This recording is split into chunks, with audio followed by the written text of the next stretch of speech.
नमस्कार, आप देख रहे हैं आपका अपना युग करवट न्यूज चैनल। आपके साथ मैं हूं शोभा भारती।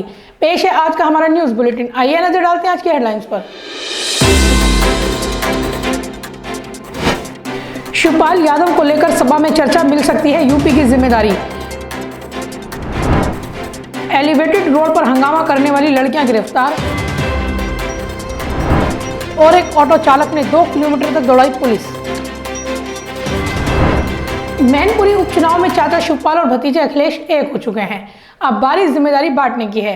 सुनने में आ रहा है कि शिवपाल यादव को नेता प्रतिपक्ष बनाकर यूपी की कमान दी जा रही है। अखिलेश यादव मिशन 2024 पर काम करेंगे। मैनपुरी और खतौली सीट पर जीत से समाजवादी पार्टी काफ़ी उत्साहित है। वहीं शिवपाल यादव द्वारा सपा का झंडा थामने के बाद अब उत्तर प्रदेश की राजनीति में चाचा भतीजे का फैक्टर आने वाले समय में जरूर दिखाई देगा। शिवपाल यादव ने कहा भी है कि वे कभी भी सपा का झंडा नहीं छोड़ेंगे। यह बयान अपने आप में काफ़ी अहम है। सूत्रों से मिली जानकारी के अनुसार सपा के राष्ट्रीय अध्यक्ष अखिलेश यादव शिवपाल सिंह को बड़ी जिम्मेदारी देने की तैयारी में हैं। सूत्रों की माने तो शिवपाल को उत्तर प्रदेश की जिम्मेदारी दी जा सकती है, जबकि यह भी खबर है कि अखिलेश यादव लोकसभा चुनाव 2024 की तैयारी के लिए दिल्ली की राजनीति करना चाहते हैं। इसीलिए शिवपाल यादव को विधानसभा में नेता प्रतिपक्ष की भी जिम्मेदारी दी जा सकती है। यदि ऐसा होता है तो उत्तर प्रदेश विधानसभा में मजबूती के साथ सपा अपनी बात रख पाएगी।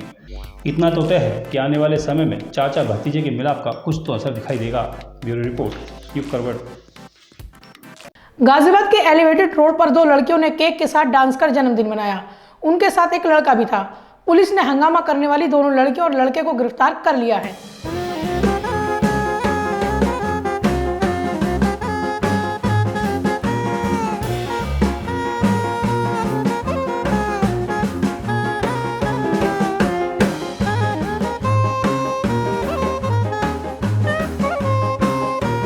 गाजियाबाद के रैपिड ट्रेन के स्टेशन का काम तेजी से चल रहा है।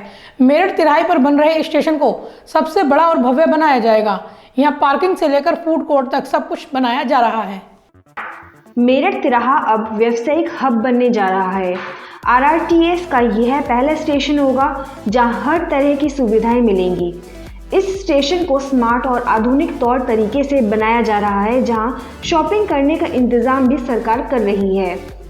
इसी बिल्डिंग में प्राइवेट कॉर्पोरेट ऑफिस भी बनाए जाएंगे। वैसे तो हाई स्पीड ट्रेन के लिए दिल्ली से लेकर मेरठ तक के लिए 17 स्टेशन बनाए जा रहे हैं।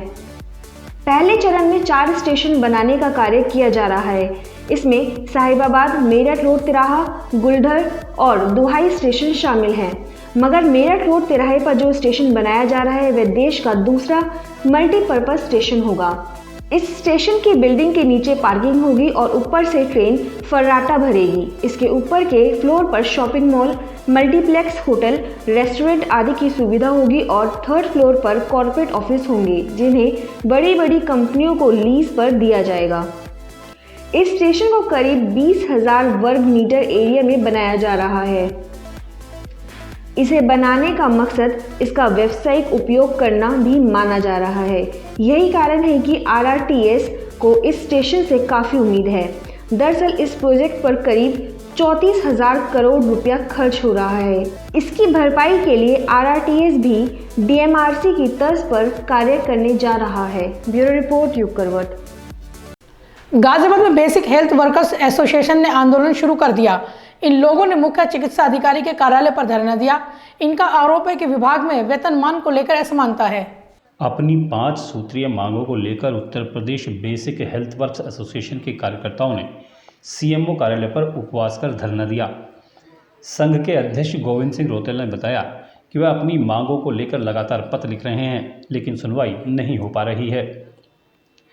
उन्होंने बताया कि स्वास्थ्य पर्यवेक्षक की पदोन्नति स्वास्थ्य शिक्षा अधिकारी के पद पर किए जाने की सेवा नियमावली बनाई गई थी, लेकिन अभी तक इस नियमावली का पालन नहीं किया गया है। इतना ही नहीं, प्रशिक्षण अवधि 1 वर्ष के स्थान पर 2 वर्ष किए जाने का निर्णय 22 मई 2018 को लिया गया था, लेकिन आज भी स्थिति जस की तस है। Uttar Pradesh basic health worker association और मातृ एवं शिशु महिला कल्याण कर्मचारी संघ का ये 5 और 7 सूत्री कार्यक्रम मांगे हैं शासन से, जो काफ़ी लंबित हैं काफ़ी समय से। उसी को ध्यान में रखते हुए दिनांक 21 नवंबर को समस्त प्रदेश से मुख्य चिकित्सा अधिकारी महोदय के द्वारा प्रमुख सचिव उत्तर प्रदेश शासन और प्रमुख सचिव स्वास्थ्य एवं परिवार कल्याण एवं महानिदेशक परिवार कल्याण को ज्ञापन दिया गया था कि दिनांक 12 दिसंबर 2022 को हम लोग को अगर वार्ता हेतु शासन में नहीं बुलाया जाएगा तो एक दिन का उपवास कार्यक्रम समस्त जनपद में मुख्य चिकित्सा अधिकारी कार्यालय प्रांगण में रखा जाएगा। स्वास्थ्य कार्यकर्ता को 30 नवंबर 2011 तक ग्रेड वेतन 2800, वर्ष 2011 से ग्रेड वेतन 2000 और स्वास्थ्य पर्यवेक्षक को ग्रेड वेतन 2800 विभाग द्वारा किया जाता रहा है। उनका कहना है कि एक पद पर 2 वेतन और 2 पदों पर 1 वेतन देना मानकों के विपरीत है। स्वास्थ्य कार्यकर्ताओं के 7500 पदों पर नियुक्ति की जानी है। संगठन का चुनाव विधिवत हुआ है, इसके बावजूद भी पदाधिकारियों के सचिवालय आने जाने के लिए प्रवेश पत्र जारी नहीं किए गए हैं। ब्यूरो रिपोर्ट, यू करवट। गौतम बुद्ध नगर के सेक्टर 52 मेट्रो स्टेशन पर अजीब ही घटना हुई। यहाँ नियमों को तोड़कर एक चालक ऑटो को काफी तेज गति से ले गया। रास्ते में उसने कई वाहनों को टक्कर मारी। पुलिस ने 2 किलोमीटर तक पीछा कर उसे पकड़ा। नियमों को ताक पर रखकर ये ऑटो चालक पुलिस को झांसा देकर भाग निकला। घटना नोएडा के सेक्टर 52 मेट्रो स्टेशन की है। ऑटो चालक मनमाने तरीके से सवारी बिठाकर बहुत तेजी से चला रहा था। रास्ते में कई वाहन इस ऑटो से टकराते टकराते बचे। सब इंस्पेक्टर यशपाल सिंह ने तकरीबन 2 किलोमीटर तक इस ऑटो का पीछा किया, तब कहीं जाकर ये ऑटो पकड़ में आया। लोग सब इंस्पेक्टर यशपाल सिंह के साहस की प्रशंसा कर रहे हैं। ब्यूरो रिपोर्ट, यू करवट। गाजियाबाद में यूनानी चिकित्सा संस्थान शुरू हो गया है। इसका वर्चुअल उद्घाटन प्रधानमंत्री नरेंद्र मोदी ने किया। कार्यक्रम में केंद्रीय मंत्री वीके सिंह भी उपस्थित रहे। ये उत्तर भारत का सबसे बड़ा संस्थान है।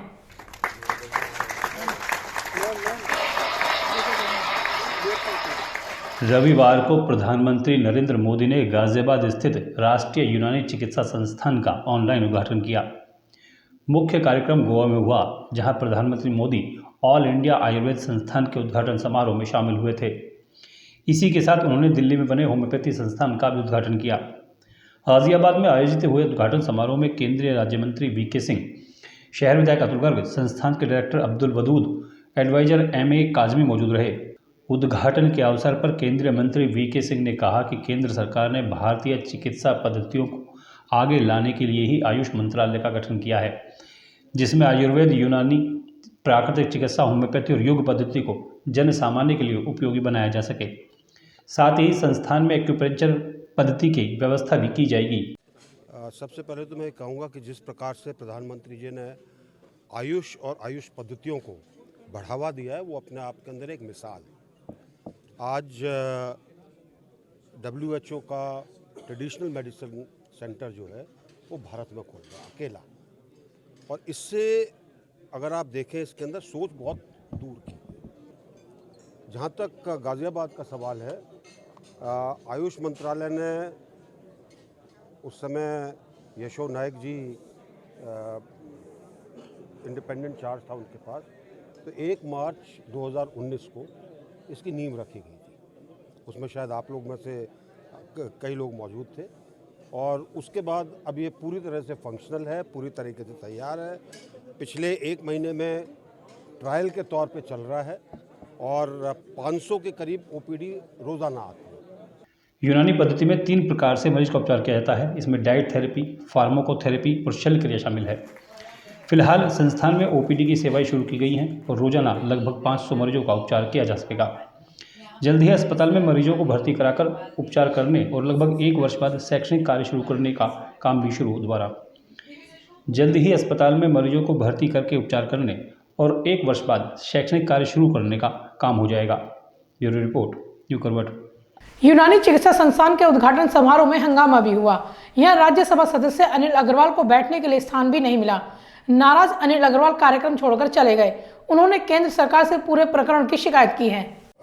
इस मौके के ऊपर मैं भारत सरकार को, आयुष मंत्रालय को, मैं इन सब लोगों को बहुत मुबारकबाद देता हूँ और बहुत शुक्रिया अदा करता हूँ कि इस मौके के ऊपर आप सब लोगों ने हमारी ये इतना बड़ा इंस्टीट्यूशन हमारे देश को समर्पित हुआ। मैं बहुत ज़्यादा अपने तमाम साथियों का, डॉक्टर साहब का, और आप मेंबर पार्लियामेंट को बुला रहे हैं, प्रॉपर बैठने का वो नहीं रखेंगे, क्या इसका मतलब? शुक्रिया अदा करता हूँ और फिर एक बार बहुत शुक्रिया अदा करता हूँ अपने माननीय मंत्री जी का कि आप तशरीफ लाए, आपने सब प्रस्तुत की। बहुत ज़्यादा वक्त न लेते हुए कि आप तशरीफ लाए। गाजियाबाद में स्थित राष्ट्रीय यूनानी चिकित्सा संस्थान के उद्घाटन समारोह के दौरान मंच पर स्थान न मिलने से नाराज राज्यसभा सांसद अनिल अग्रवाल कार्यक्रम छोड़कर चले गए थे। इसके बाद उन्होंने पोर्ट शिपिंग एवं आयुष मंत्री सर्बानंद सोनोवाल को पत्र लिखकर मामले से अवगत कराया। उन्होंने अपने पत्र में लिखा कि राष्ट्रीय यूनानी चिकित्सा संस्थान का उद्घाटन कार्यक्रम था, जिसका शुभारंभ पीएम नरेंद्र मोदी द्वारा वर्चुअल किया जाना था। उन्होंने पत्र में लिखा कि पहले कहा इस कार्यक्रम का विधिवत निमंत्रण पत्र नहीं भेजा गया था, लेकिन पार्टी एवं पीएम का सम्मान रखते हुए समय पर पहुंचा तो पता चला कि मेरे नाम की सीट मंच पर नहीं थी और न ही प्रथम पंक्ति में मेरे नाम से सीट थी। मेरे बैठने के लिए जनरल वीके सिंह की सीट पर लगी पर्ची को मेरे समक्ष फाड़ा गया और मुझे उस पर बैठने के लिए कहा गया, जो मुझे अनुचित लगा। राज्यसभा सांसद ने अपने पत्र में कहा कि जनरल वीके सिंह के नाम की पर्ची को इस तरह से फाड़ना उनके प्रति भी अनादर भाव को दर्शाता है। मंच पर मुझसे कनिष्ठ एवं सरकारी अफसरों को बिठाया गया था। कार्यक्रम की इस व्यवस्था को देखकर खेद हुआ और तत्काल कार्यक्रम छोड़कर घर वापस आ गया और वहां संघ के कार्यकर्ताओं के साथ लाइव प्रसारण देखा। उन्होंने पत्र में कहा कि यह विशेषाधिकार हनन एवं अधिकारियों की ओर से अवहेलना का प्रकरण है। इस पर संज्ञान लेकर कार्रवाई की जाए। ब्यूरो रिपोर्ट, युग करवट। संसद के शीतकालीन सत्र का आज 5वां दिन रहा। दोनों सदनों की कार्रवाई सुबह 11 बजे शुरू हुई। मैनपुरी से उपचुनाव जीतने वाली डिंपल यादव को संसद सदस्य के रूप में शपथ दिलाई गई। उन्होंने कांग्रेस नेता सोनिया गांधी के पैर भी छुए। मैं डिंपल यादव, जो लोकसभा की सदस्य निर्वाचित हुई हूँ, ईश्वर की शपथ लेती हूँ कि मैं विधि द्वारा स्थापित भारत के संविधान के प्रति सच्ची श्रद्धा और निष्ठा रखूंगी। मैं भारत की प्रभुता और अखंडता अक्षुण्ण रखूंगी तथा जिस पद को मैं ग्रहण करने वाली हूँ उसके कर्तव्यों का श्रद्धापूर्वक निर्वहन करूंगी।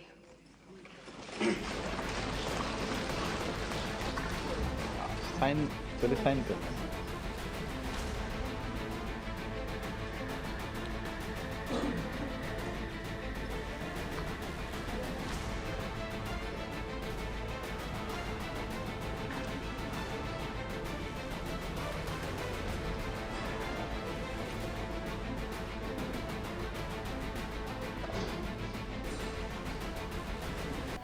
एनसीआर क्षेत्र में वाहन चुराने वाले एक गिरोह के 3 सदस्यों को गिरफ्तार किया गया है।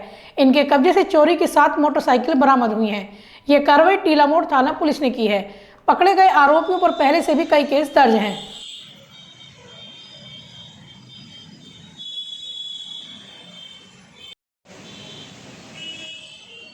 बुलंदशहर में पुलिस और बदमाश के बीच मुठभेड़ हुई, जिसमें इरफान नाम के बदमाश को गोली लगी है। उस पर 15,000 रुपए का इनाम घोषित है। इरफान लूट के मामले में वांछित चल रहा था।